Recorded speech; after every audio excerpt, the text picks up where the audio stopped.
এই মুহূর্তের বড় খবরের দিকে নজর রাখবো। নিয়োগ দুর্নীতি মামলায় বেফাঁসে মন্ত্রী চন্দ্রনাথ সিনহা। নিয়োগ দুর্নীতি মামলায় বেফাঁসে মন্ত্রী চন্দ্রনাথ সিনহা। জামিন নাকি ইডি হেফাজতে থাকবেন মন্ত্রী, জানা যাবে আজকেই। ইডির তরফ থেকে হেফাজত চেয়ে আবেদন জানানো হয়েছে আদালতে। 6 সেপ্টেম্বর হাজিরা দিয়ে জামিন দিয়েছিলেন মন্ত্রী চন্দ্রনাথ সিনহা। আপনাদেরকে জানিয়ে রাখবো এই মুহূর্তের বড় খবর, যেখানে এবার ইডির তরফ থেকে হেফাজতে চেয়ে আবেদন জানানো হয়েছিল আদালতে, যেখানে নিয়োগ দুর্নীতি মামলায় এবার বেফাঁসে মন্ত্রী চন্দ্রনাথ সিনহা। তিনি জামিন পাবেন নাকি ইডির হেফাজতেই থাকবেন, কারণ প্রাথমিক নিয়োগ দুর্নীতি মামলাতেই যে অভিযোগ তার বিরুদ্ধে উঠেছিল এবং ইডির তরফ থেকে যে চার্জশিট দেওয়া হয়েছিল তাতে প্রায় 13 কোটি টাকা তিনি পেয়েছেন, এমনটাই কিন্তু ইডির চার্জশিটে উল্লেখ করা ছিল এবং তার হিসেব তাকে দিতে হবে।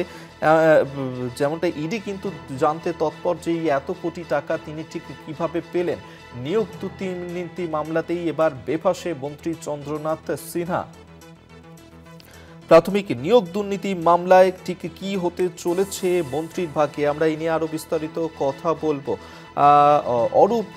অরিত্র ঘোষ আমাদের সঙ্গে টেলিফোনে রয়েছেন প্রতিনিধি, বিস্তারিত জানবো। অরিত্র, নিয়োগ দুর্নীতি মামলাতেই এই যে মন্ত্রী চন্দ্রনাথ সিনহা, তিনি কি জামিন পাবেন নাকি ইডির হেফাজতেই থাকবেন?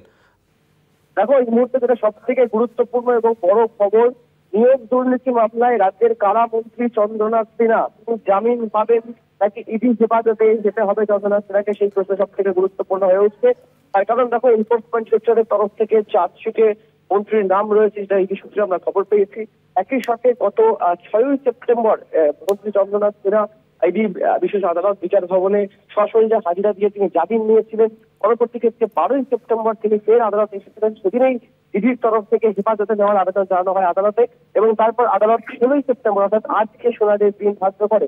ইতিমধ্যে মন্ত্রী চন্দ্রনাথ সিনহা আদালতে প্রবেশ করেছেন এবং ইডির তরফ থেকে হেফাজতে যে আবেদন জানানো হয়েছে ইডির বিশেষ আদালতে।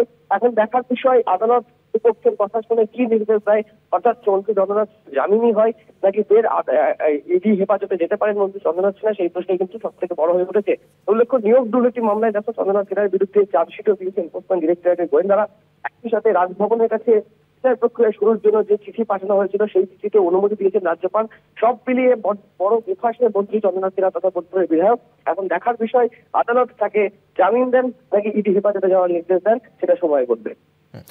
অরিত্র, আরেকটা বিষয় তোমার কাছে জানতে চাইবো, এই যে মন্ত্রী চন্দ্রনাথ সিনহা যার নাম জড়িয়েছিল এই নিয়োগ দুর্নীতি মামলাতে, সেক্ষেত্রে ইডি নিজেদের হেফাজতে তাকে নিতে চাইছে এই মুহূর্তে, ঠিক কিসের ভিত্তিতে ইডি তাকে নিজেদের হেফাজতে নিতে চাইবে?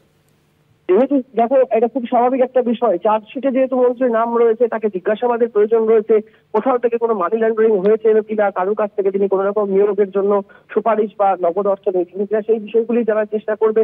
এবং গত বছরে তোমার হয়তো মনে থাকবে যে গত বছরে তার বাড়ি, বোলপুরের যে বাড়ি, সেই বাড়িতে ইডি গোয়েন্দারা তল্লাশি চালায়, প্রায় 41 লক্ষ টাকার কাছাকাছি নগদ উদ্ধার হয় এবং 2016 থেকে 2021 তার ব্যাংক ট্রানজাকশনে বহু টাকার লেনদেন হয়েছে বলে ইডি সূত্রে দাবি করা হয়েছে।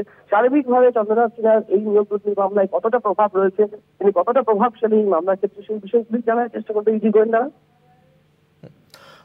ধন্যবাদ অরিত্র তোমাকে। অরিত্র ঘোষ আমাদের সঙ্গে টেলিফোনে ছিলেন প্রতিনিধি।